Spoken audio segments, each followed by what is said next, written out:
Hey everybody, it's Jason Blaha here, and once again it's time for another breakfast chat, and today I'm going to chat with you about box squats, but specifically speed boxes.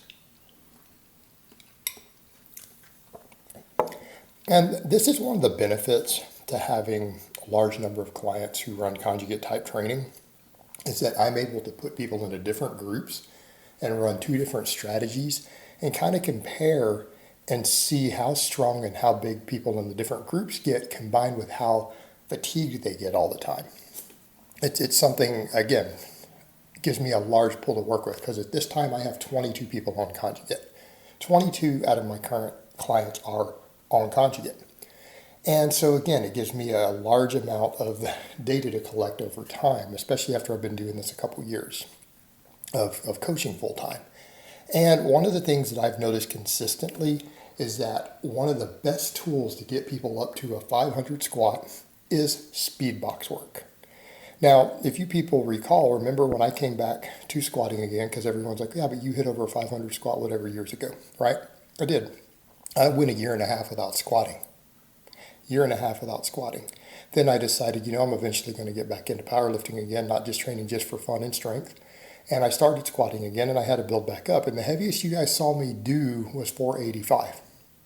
And that was at a high body weight and while doing Bulgarian. And then I cut down something like 40 pounds. People forget that. I did a 40-pound cut. Right now I'm cutting again.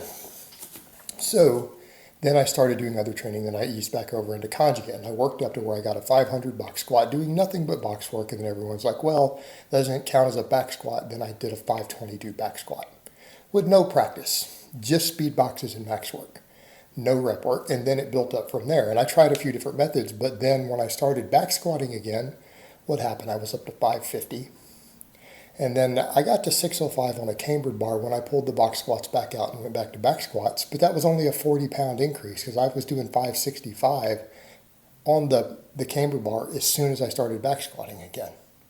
And really, I did months and months of a lot of rep work on squats and built up that 40 pounds. But realistically, when I compared the fatigue that I had, how tired I was, how beat up I was, it was a much higher level of fatigue all the time than when I just used speed boxes to do my squatting and supplemental lifts, which is why I've returned back to doing that.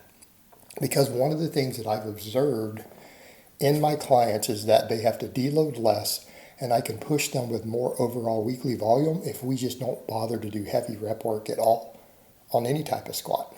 Because I've even taken my people, a lot of them, to where if they do heavy fives on the box squat, it does start to fatigue them and beat them up. And what I find is that consistently is that if we only focus on maxes, and most of them we're only going to max on a squat every other week of some type, and then high volumes of speed boxes with light weight, and then we just hypertrophy all their weak links with hypertrophy work that's easy to recover from, they get to a really high squat faster. And again, we do it fast because they're less beat up and less fatigued. And I find it works pretty consistently with advanced lifters. Now, novice is not always the case because getting them to speed box correctly is hard. But we're still getting a lot put onto people's squats. I've taken people who are novices and used similar approach, and we're seeing their squats climb. I mean, and Antonio does a vlog, and you guys have seen him squat 420 now. He had a 280 squat when we started. 280 squat when we started.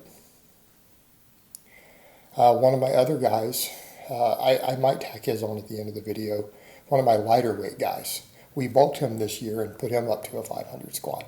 He went from 170 to 180, and that took him from a 450 to a 500 squat. He just had a 500 squat, okay, at 180, at 180 pounds.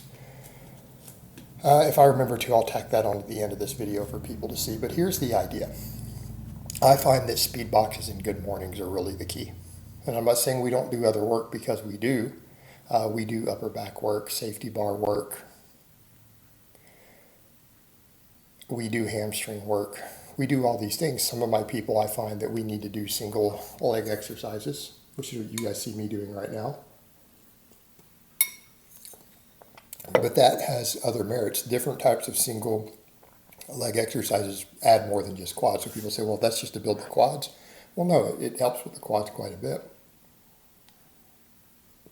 but it does so in a way that's easier to recover from than squats. So, I've had people again ask on that, hey, is that better than squats for working quads? No. But after we've done our other squatting, single leg exercises are easier to recover from. They put less stress on the back. They give you the same amount of quad activation. Some of them work glutes more. Some of them work adductors more, depending upon what you're doing, like a high step up versus a low step up, a split squat. Some of these muscles are going to be worked at different ratios depending upon what you're doing.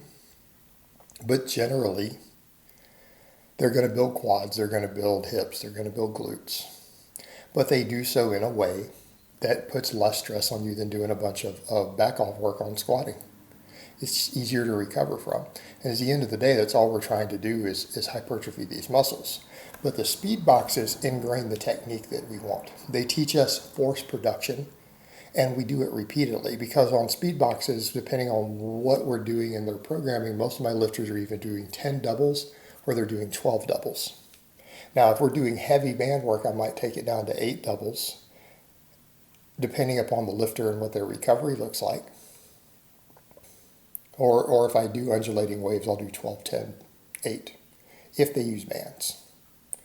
But generally, we're doing very, very high sets. It teaches them to set up over and over, to get tight, to set back, to learn to box squat correctly. And the speed box squat technique, if learned correctly, will carry over to your back squat.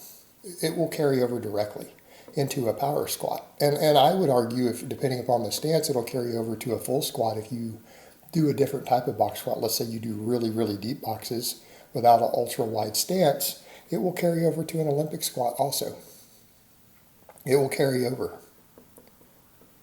So again, the box gives you a varied tool. It just lets you be very consistent with the depth. So if you wanted to do really deep squats or Olympic squatting, you could go to a medium stance on a box. You can take it very, very deep and do all your speed work that way, and it will teach you how to Olympic squat also.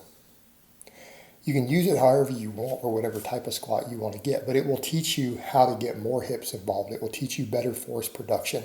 It'll teach you consistent depth. But the main thing we're looking at with the speed boxes is that it gives you a very high rate of force production over and over and over in a modality that is extremely easy to recover from.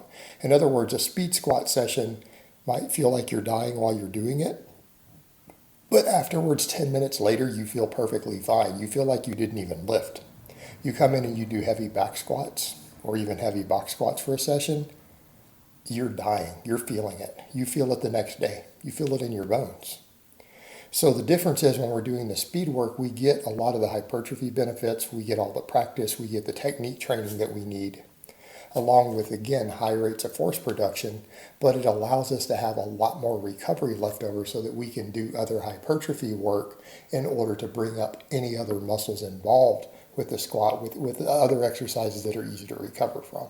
And it works extremely well. It works extremely well and very consistently so.